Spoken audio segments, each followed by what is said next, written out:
frequent flyer. Drinking had always been present in our household, as my mum was alcohol dependent. Life at home was turbulent and I struggled to fit in a school environment, meaning I went to a special needs school. My mum left the family home when I was 4 and I was left to bring up my siblings with my dad.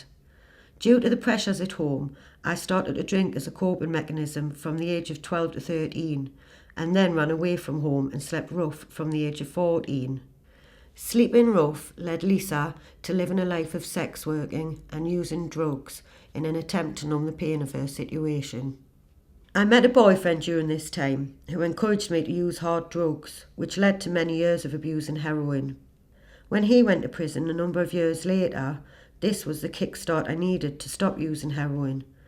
I managed to beat this addiction with support from a drug service and a methadone script, but still alcohol was always present. Lisa decided to move to Stoke to be closer to her mum who had settled there. I very quickly found myself in a relationship with an older male, which turned out to be very physically, emotionally and sexually abusive. I did a number of detoxes, but due to always being around people that drank, I found it impossible to stay away from it.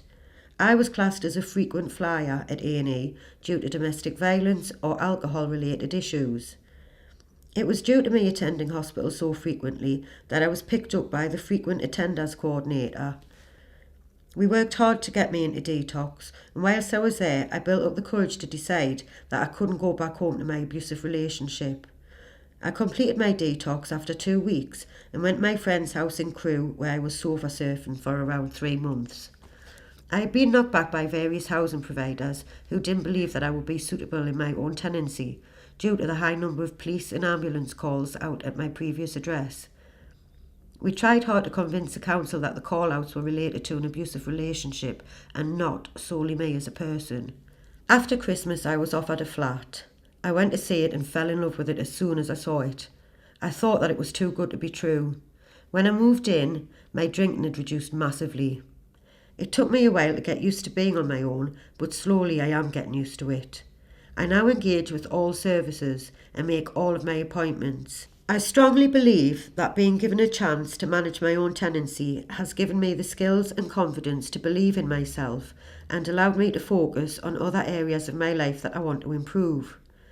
It gives me hope in what I can achieve in the next 9 months, which is hopefully another detox and completing a maths and English course.